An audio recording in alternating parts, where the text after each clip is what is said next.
So, full disclosure, it's February of 24. I graduated in May of 22, and I feel like I'm just now making real relationships. Welcome to the first season of the Pink Fish Podcast. I'm your host, Hailey Hofstetter, and I am so glad that you are here. The Pink Fish Podcast is a Christian living podcast that focuses on casting the light of Christ on women across the world. This very first season of the Pink Fish Podcast is about transitional seasons in life.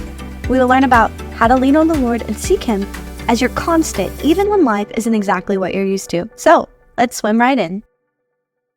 Cynthia is one of my best friends from college, and she is just the kind of person that when you meet her, you just feel so loved immediately, and so, I don't know, just nurtured and taken care of. And she just has this wisdom about her that just surpasses the age that she's at, and it's been such a blessing in friendship, and so I'm excited for you guys to get to sit in on this conversation that we're having today. Cynthia has been in a post-grad season for almost 2 years now, and it's just been really good to have her as a mentor through this season. She has been a really big, important part of my life, starting out when she was my big in college in the social club that we were in, and then it's been really cool to see her, I don't know, just grow into what she's doing today and all the things that she's accomplishing now. That was so sweet. Thank you. And I've also enjoyed watching us, start in PR class and then see where our careers have taken us. One of my favorite memories that Cynthia and I have together is when we were in Costa Rica together and I asked her to be my matron of honor. Cynthia, do you want to tell everyone a little bit about that? Sure. So we were ziplining the last day of we were in Costa Rica for a mission trip.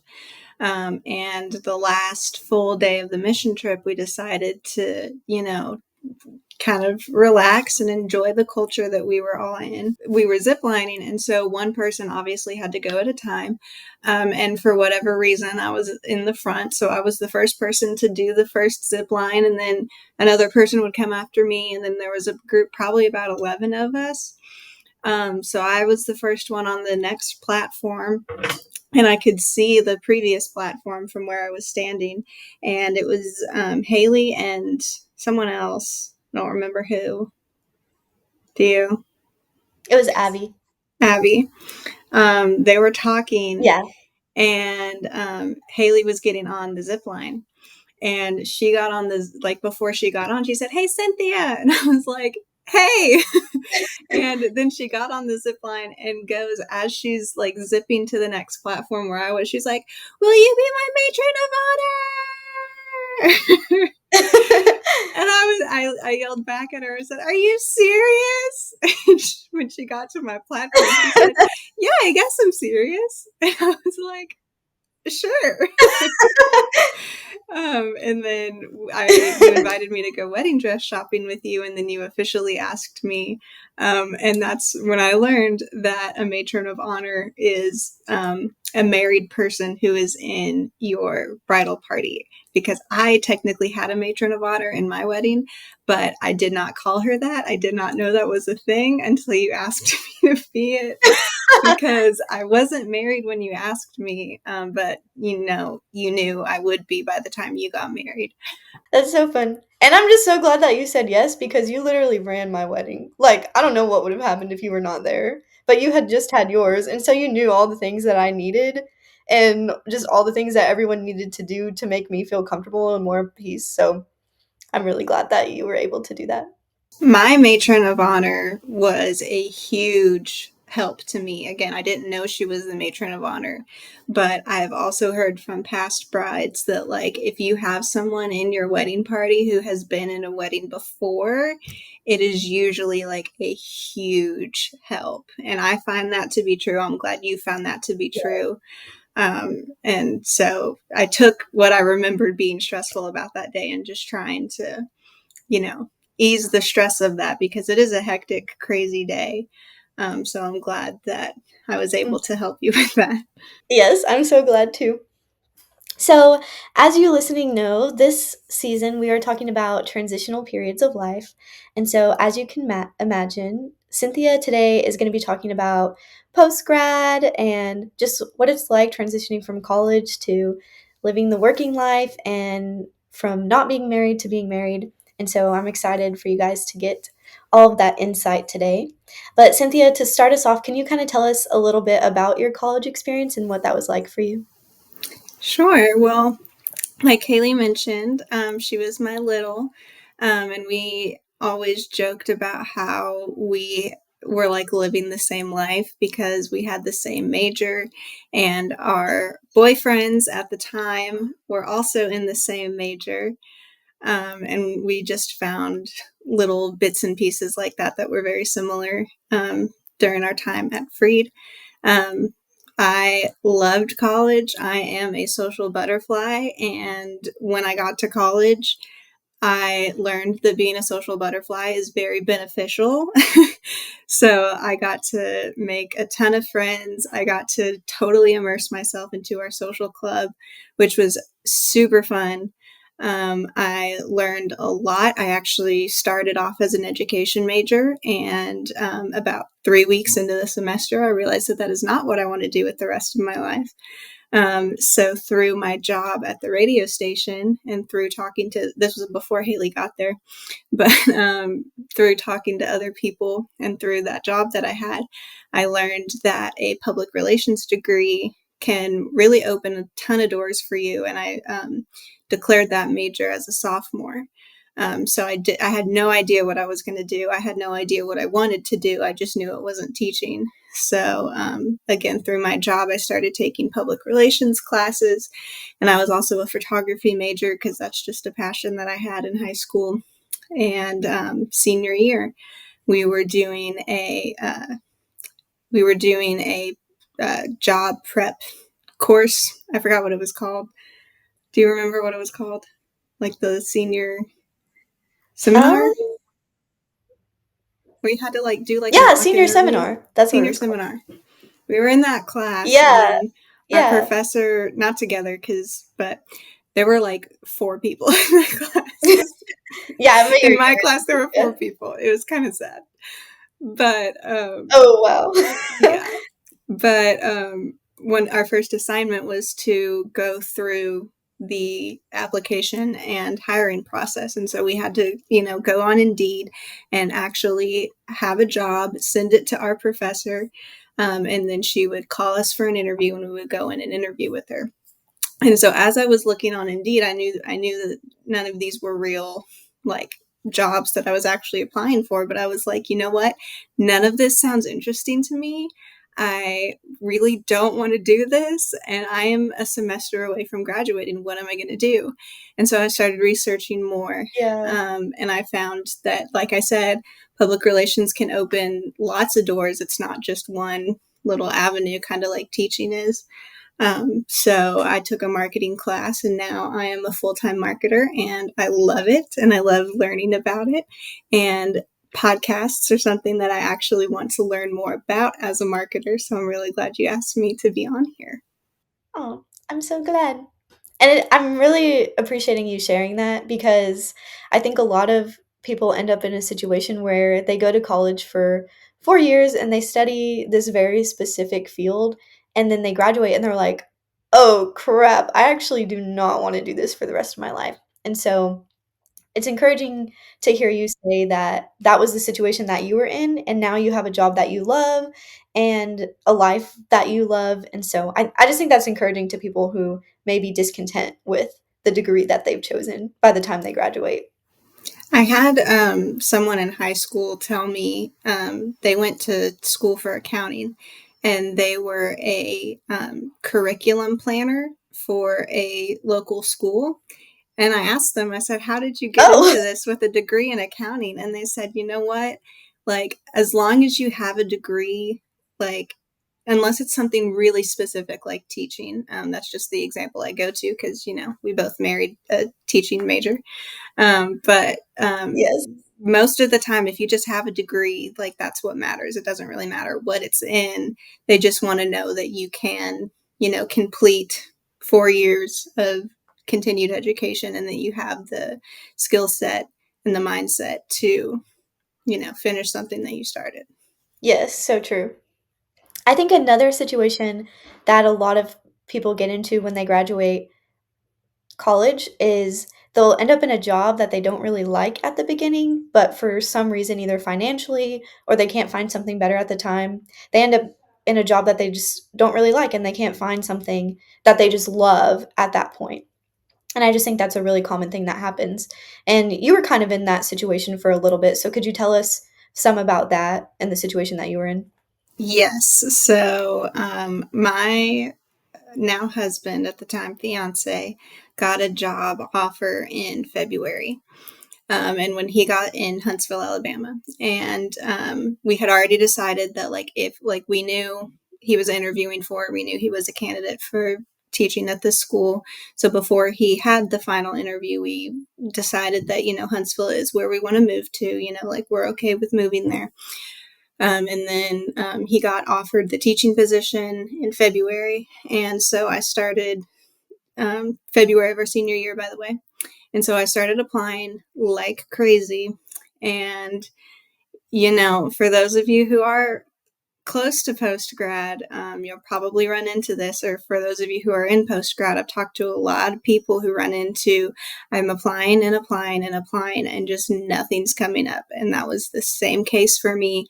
I think while I was in school, I got one interview, and during the summer, I got two interviews.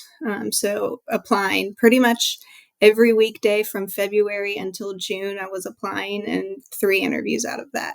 So June, we were getting married in July, and it was early June, and I had nothing. And I just said, okay, I got to stop looking at public relations stuff. I just need to get to Huntsville, because I'm literally getting married next month, and I just have to, like, I have to move there. We have to find a place to live. So I'm just going to start applying to, like, retail or, whatever. So I came across a receptionist job for a doggy daycare pet hotel.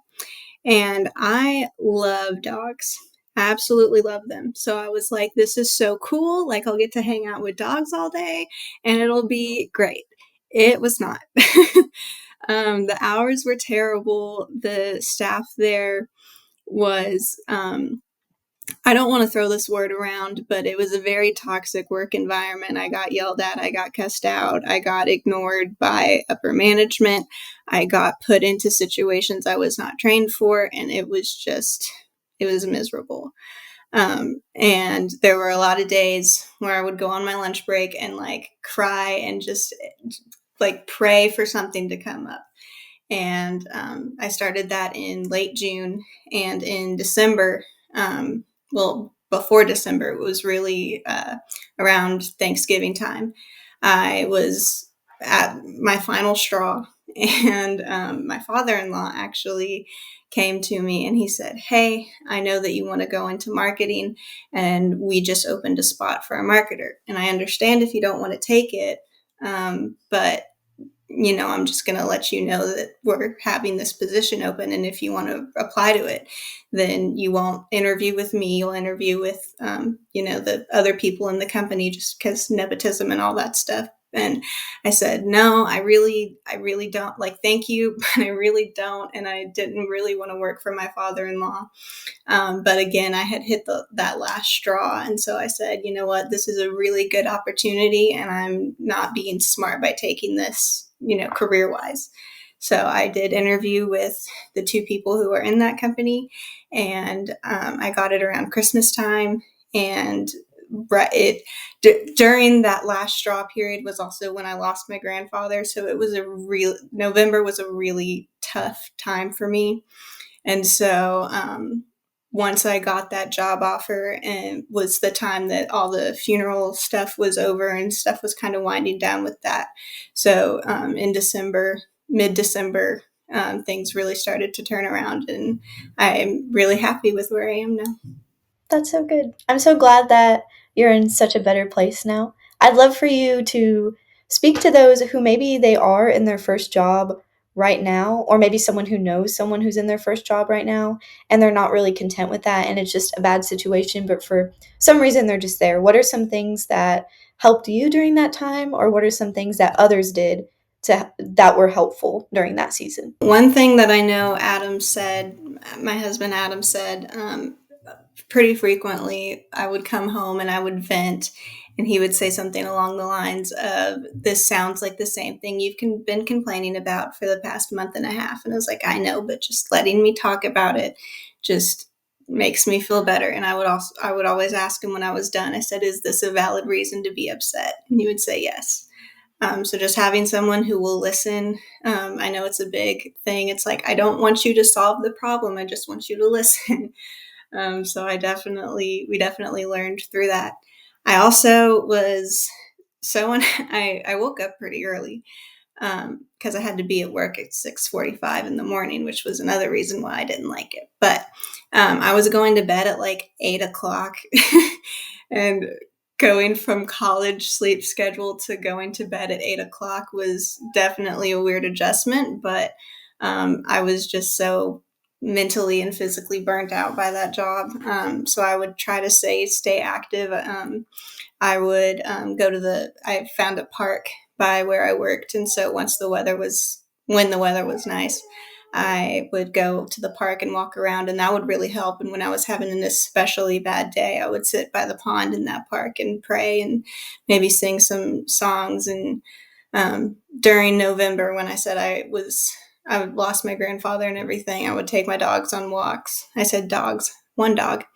I would take her on walks and pray on the walks, and just being active helped me not go to bed as early, which helped me not feel as burnout.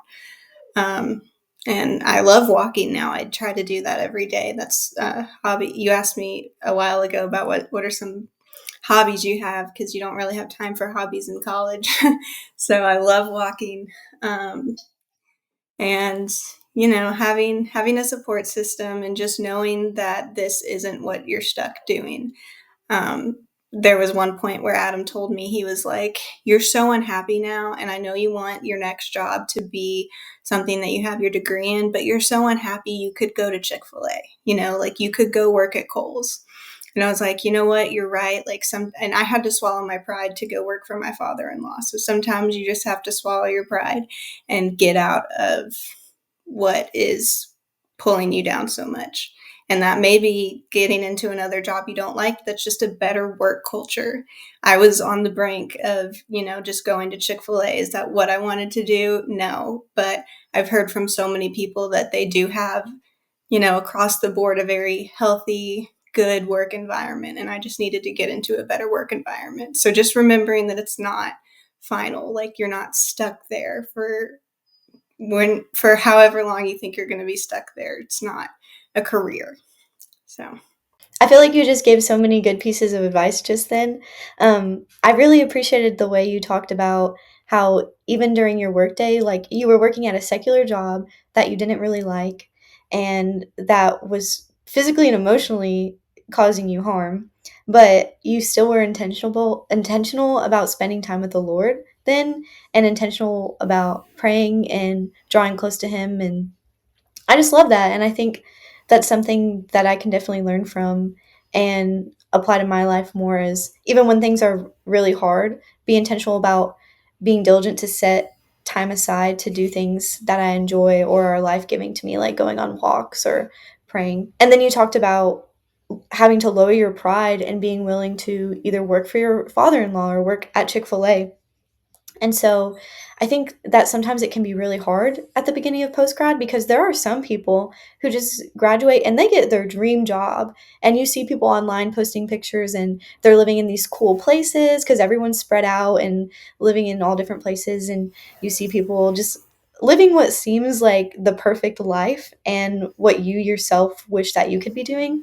And that can really bring you down a lot of times and get you even more frustrated at the situation that you're in than what you would have been otherwise. And so I'd love for you to talk about struggles that you had with comparison during this season. I was nodding my head so hard while you were talking, because I actually talked to the people who I was comparing myself to, because I talk about education majors.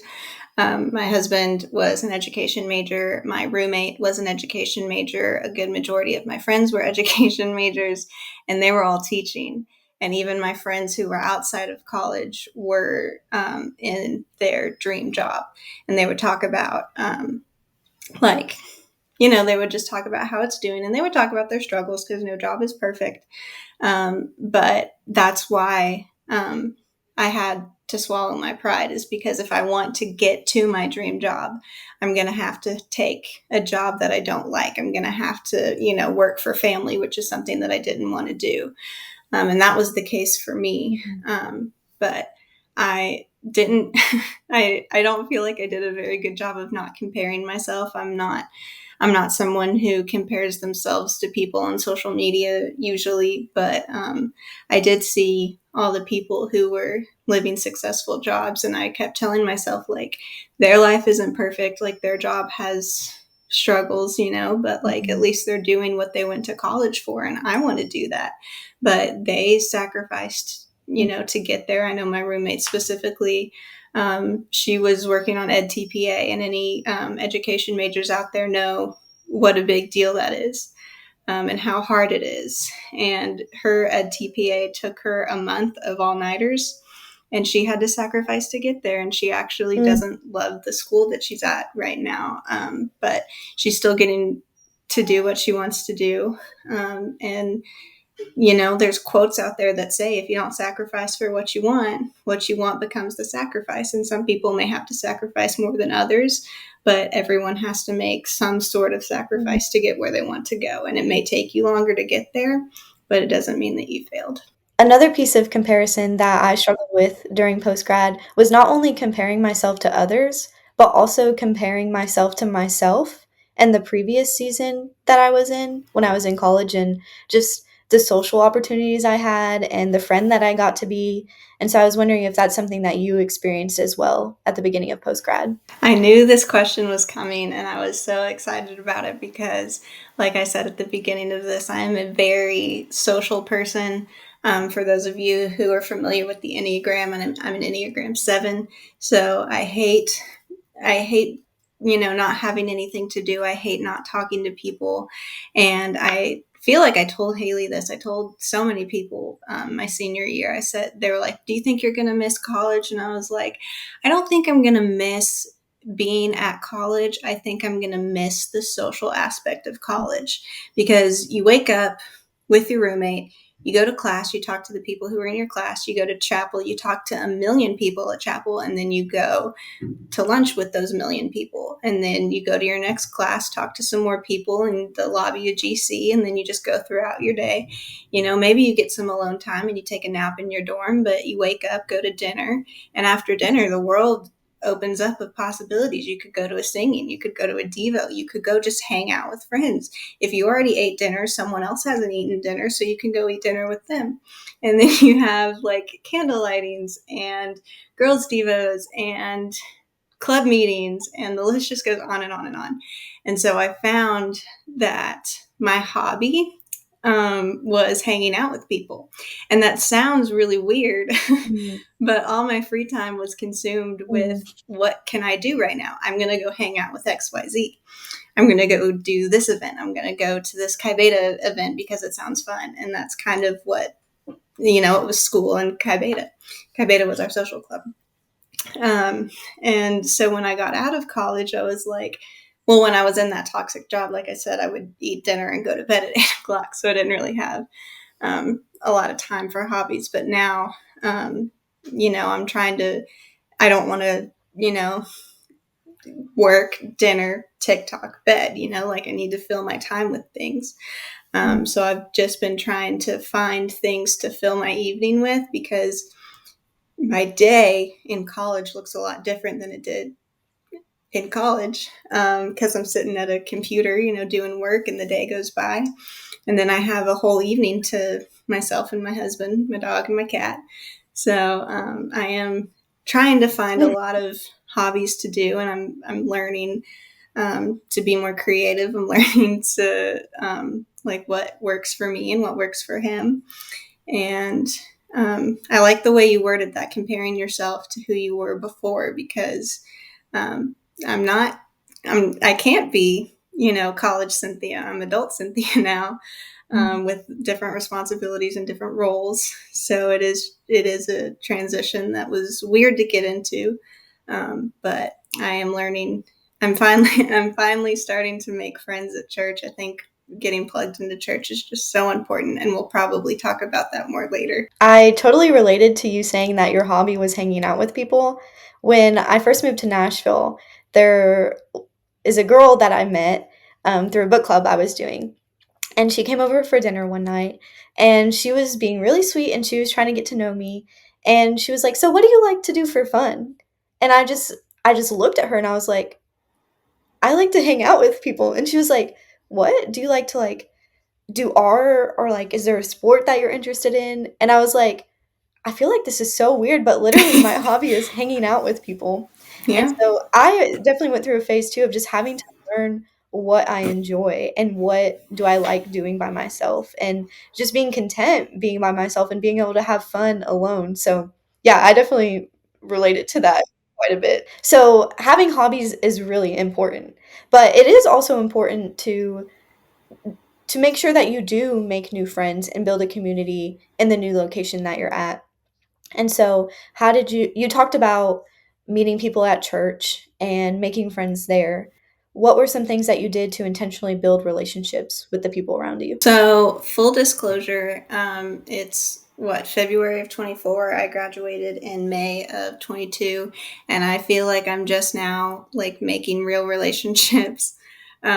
We Mhm. had about two or three churches were in the deep Bible Belt, like right smack dab in the middle of the Bible Belt. So we had a myriad of churches to choose from, but we had three that we were primarily going to look at. And I think what drew us, we're at Madison right now, Madison Church of Christ in Madison, Alabama. And I think what drew us to that was knowing that there's a huge community there. It's a very big church. And they had so many service opportunities, like just from visiting there over the summer, not even every service, just whenever I could make it down to Alabama for an interview or for whatever. I could see that they had so many opportunities to get plugged in. There's actually a Bible class going on right now called Plugged In, and it's just learning about the different ministries that they have. And so when we became members, like I said, we looked at the other two churches, but we were drawn to Madison because of those opportunities. And the second we became members, we went on to um, they call it a tool. We went onto their tool to sign up for as many ministries as possible. And I learned there's a college young professionals group and there's a young marrieds group. And we were in the young marrieds group. And at the time, the young marrieds group weren't very active. They did something maybe once every other month. And it was just like go out to eat or maybe a girls' Devo or something like that. But we were just plugged in, and I was feeling like I wasn't really making deep connections. That, like I said, I told Hailey I missed how easy it is to make friends at Freed, because at Freed you can meet someone on night one, invite them to your dorm on night two, sit next to them at a Devo in night three, and night four you're just sharing your struggles and your deepest fears, and you have their number and you can Snapchat them and you can FaceTime them and you can ask them to pray for you. And by the end of the week, bam, lifelong best friend. And that's not the way the real world works. Because if you do have friends at church, which, I had quote unquote friends at church, but I only saw them 3 times a week. And I would argue I would see them twice a week because, you see them twice on Sundays. So you really only see them twice a week. And there's a million other people around and you're doing church things. So you can't sit down and have a real conversation with them because you have a life to get back to and they have a life to get back to. So I say that I have started to really make connections now is because we're starting to do things outside of church. And I knew that that was the key to it, but it's hard to do that because you have to work around their schedule and your Mm. schedule. But you find someone, you talk to them a little bit at church, and then you say, "Hey, would you like to go out to dinner?" the most recent one, I said, hey, there's a tree lighting at the mall. Do you want to go to the tree lighting with me? And they said, absolutely. That sounds so much fun. And then I was actually given the opportunity to, I don't want to say be in charge because I'm not, but be kind of the wing woman, the point of contact woman for the girls' devos for the young marrieds, because the person who was that person previously just had a baby. So I got to do that, and Oh, I am coordinating all the month girls' devos, and so we have them each month. And it's a lot easier for me to coordinate that than it is to say, hey, when's the next girls' devo? Can I go? Oh, it's too far. Oh, I don't have time today. So I think that that'll also help, because we have a lot of new people who are also very excited to get plugged in. And like I said, it's a lot easier to get plugged in when you talk to them outside of church. I especially like that you pointed out that you've been in postgrad for almost 2 years now, and you feel like you're just now really starting to make those close friendships again. Because, like you said, it is so, so different. In college, you're with people 24/7. You can stay up until 3 a.m. with that person because you're living in this on the same campus, you're close to each other, and you just don't have that accessibility or flexibility when you're a working adult who might live 30 minutes away from one of your closest church friends. And so I definitely want to encourage those who are listening that it's normal to not have a bunch of best friends immediately after college, and that it's okay and it will eventually start happening. It just takes more time. Cynthia, speaking of friendships, I loved how you talked about making new friends in this new season that you're in. But I know that you also made an effort to keep in contact with friends that you had before.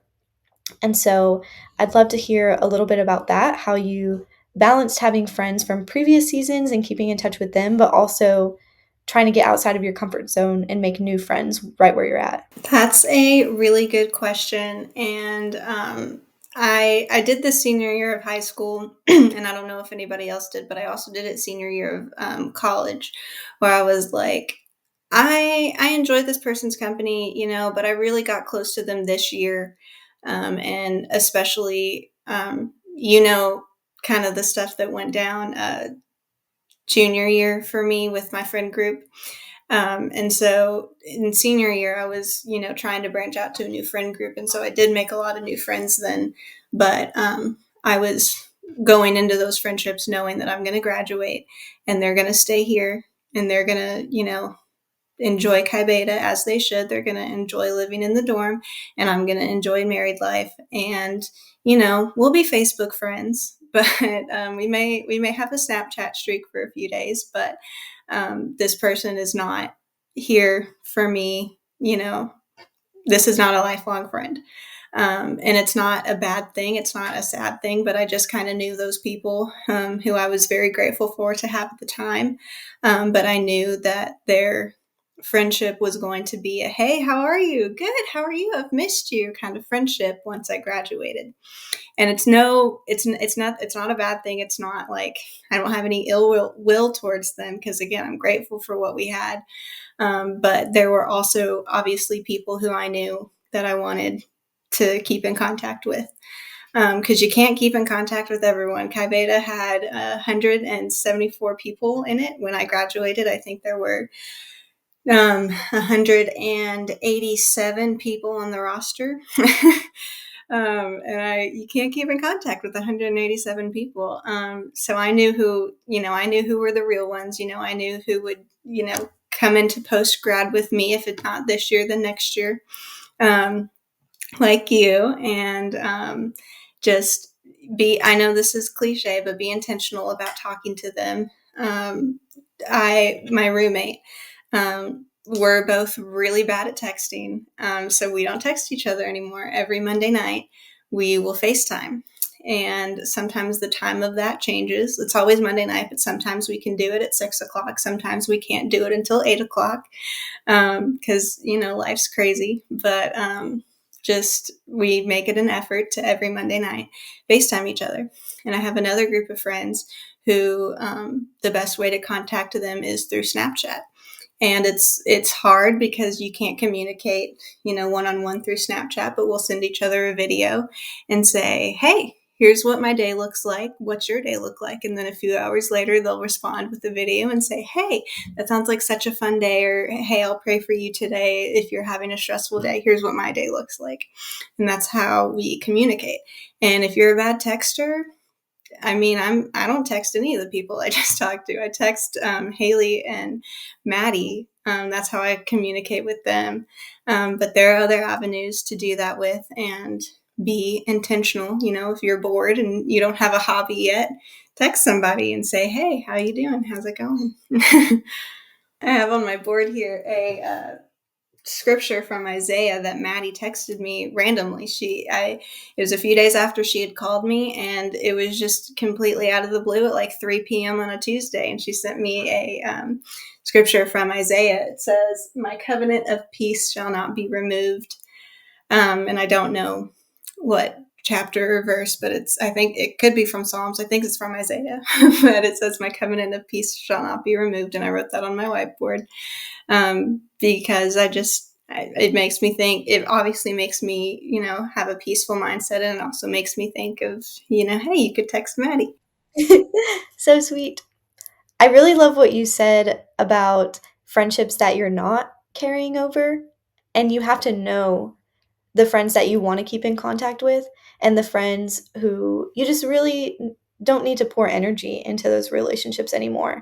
And like you said, it's not necessarily a bad thing. And I think that's something that I had to learn was sometimes friends are friends for just a season. Mm-hmm. And just because those friends don't go along with you into the next season as closely, it doesn't mean that your friendship together was bad or that it wasn't as good as you thought it was. It just means that they were a really good friend for that time. And they don't always have to follow you into the next phase of life. So thanks for sharing that part. And I loved all the little practical ways that you gave to stay connected with people. And like you said, even if you're not a texter, that doesn't have to be how you connect. And even Alyssa making time to FaceTime every Monday is just so sweet. And I love that so much.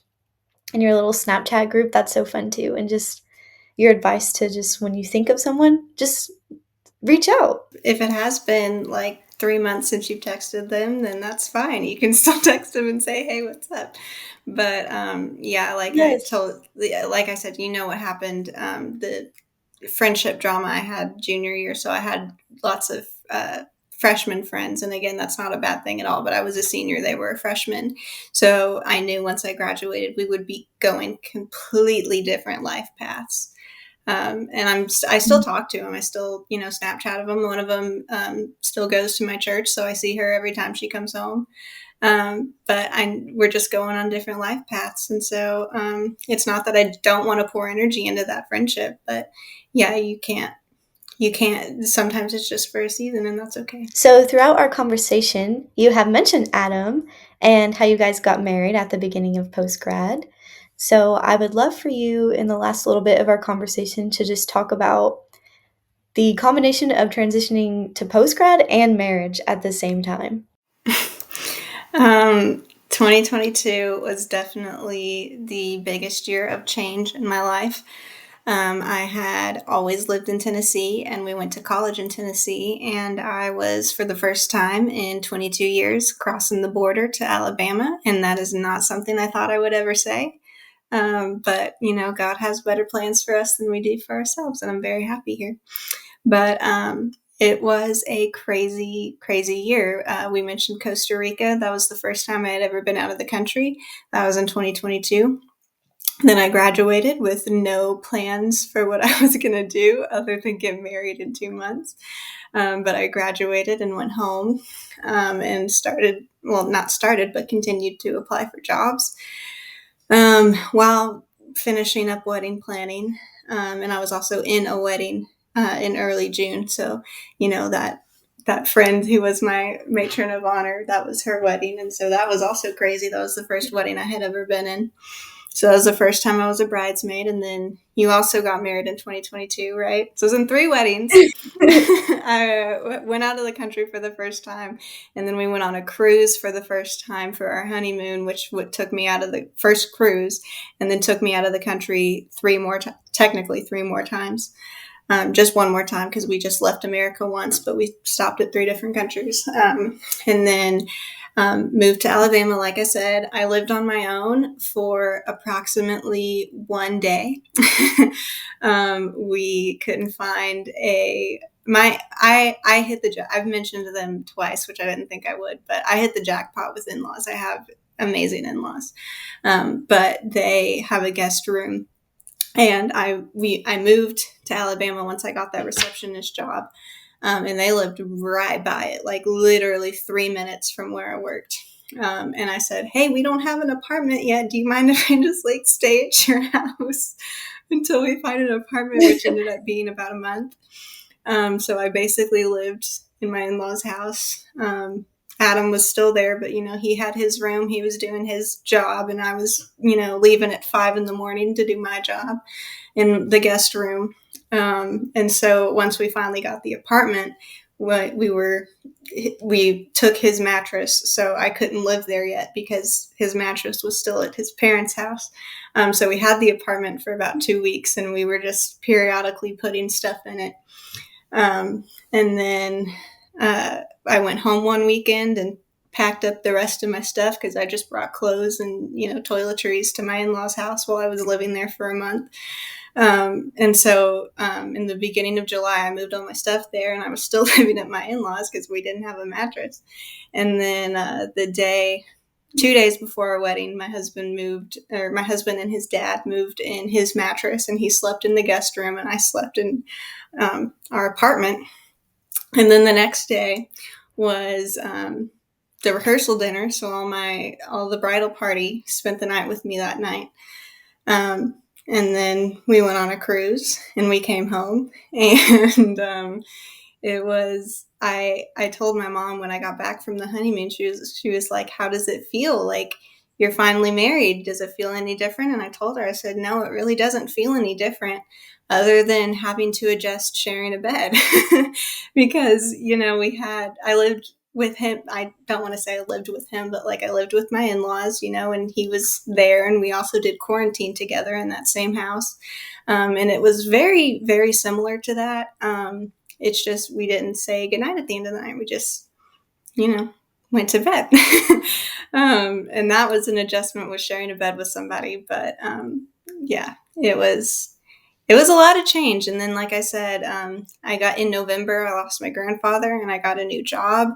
And in April, we moved into this house and out of that apartment. So that was another change that didn't happen that year. But 2022 was just full of change.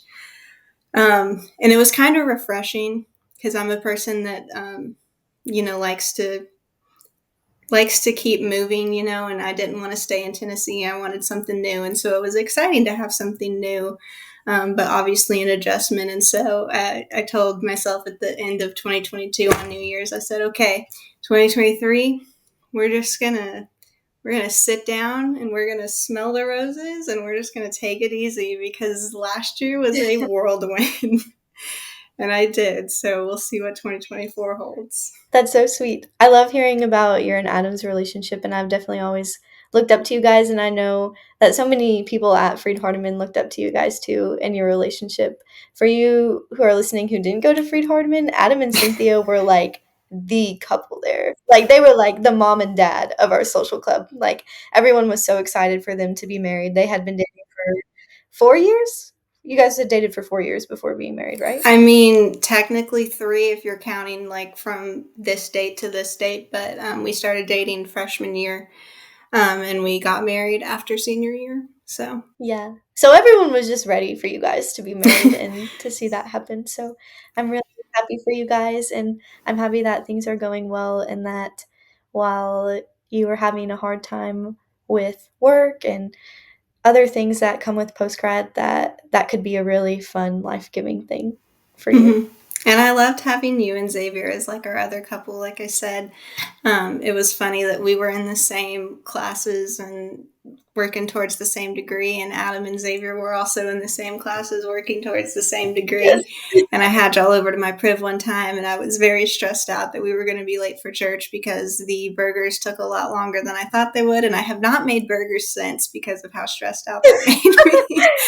But I really enjoyed having you and Xavier like as our little, like our couple, like the couple that we dated. Yeah, it was definitely really fun. And it's fun to see how far we have come to. To wrap up, I would love if you had just any final pieces of advice to give to those who are either just beginning the post grad season or about to start it soon. This podcast is coming out in the springtime, so I'm assuming that there are going to be quite a few people listening who are about to walk into this season of post grad. And so, what are some things that you would like to share with them? Well, that's a big question. I feel like I've answered a lot, and I've enjoyed this conversation. You said wrap up, and I was like, oh, but kind of just reiterating what we said. Don't compare yourself to college.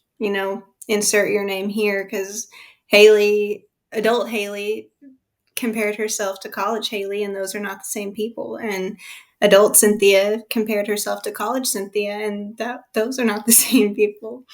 And it might take a few trial and errors, and you might be horrible at a hobby and hate it. So just find another hobby. You might try to make a friend, and you realize that your personalities just do not match. So you just that sounds bad, but like find another friend and like find another person to go out to dinner with. Yeah. And you may, like we talked about at the beginning, you may land a job just because you got to move and you got to have an income, and it may be horrible, but you can get another job. So it's just a lot of trial and error, a lot of figuring things out. And I don't have everything figured out. I'm two years into it, I guess, a year and a half. And I don't have it all figured out, but I'm learning, and I like to learn. So I'm still, like I said, I'm still trying to come up with hobbies. I like walking. I have a crochet kit in my room that I've opened about 4 or 5 times, and every time I try to crochet the thing, I get frustrated and give up and close the box. So you got to try new things. You got to step out of your comfort zone, and you don't feel like an adult, but you are one. My birthday was last month. I'm 24 years old, and that sounds very weird to say. And so I'm chaperoning a youth group event, and I was like, I'm a chaperone? Like, are you sure? Can I chaperone senior girls? And Adam was like, yeah, of course you can. They're 18, you're 24. And I was like, oh yeah, I guess that is true. So I like to say fake it till you make it. I do believe in that phrase. But you don't have to fake it. You'll figure it out. That's so good. I love that, Cynthia. And then just one more thing. Could you speak into those who maybe they're not in a post-grad season or about to be, but they know someone who is? What are some things that we can do to support our friends who are in this season? Text them or Snapchat them or FaceTime them, because they may forget and have a lot going on for them. And I would say pray for them rather than asking them, is there anything I can pray for you? Just pray for them and tell them that you're praying for them. And they may say, hey, I really appreciate that. I'm struggling with XYZ, or I really need prayers for 1, 2, 3. And they may just say, thank you, I appreciate that. Because I often, when people ask me, what can I pray for you for? I oftentimes don't know the answer, but just knowing that someone is praying for me just as is really, really gives me peace. So pray for them, text them first. And if they are in a situation where they're not happy with where they are post-grad, just make sure you're a friend who can be there to make them laugh, be a friend that they can talk to if they're in a new city, alone on a Friday night. If you're also alone on a Friday night, set up a FaceTime date so they don't feel alone, because, sometimes the weekends are hard if you don't have friends living close to you. But yeah, just call them, text them, pray for them, and make sure they're okay. Like I said at the beginning, I was just so grateful to have you walk ahead of me in this season and share with me the wisdom that you did so that I could be prepared and know that it is a really hard season, but be better equipped to handle it. And so I'm so thankful that you have taken the time today to have this conversation and to share it with those listening. Yes, thank you so much for having me, and I'm so glad that, like I said, we were in it together for. I guess you came in during COVID, so I had you with me for about 3 years, and then Xavier and Adam and I graduated, and so I missed having you, but I knew that when you got married and graduated, that you were gonna soar and you were gonna thrive and you were gonna do something amazing for the kingdom. I didn't know what it was, but when I heard what you were doing for a job and then I heard you were doing for this podcast, I was like, yes, Hailey is doing exactly what she's meant to be doing. Thank you for listening to the Pinkfish Podcast. If you enjoyed this episode, be sure to give it a like, a thumbs up, subscribe, share, and all the things. I pray this episode has just met you right where you are and has encouraged you to draw closer to the Lord. Have a great rest of your day, friend.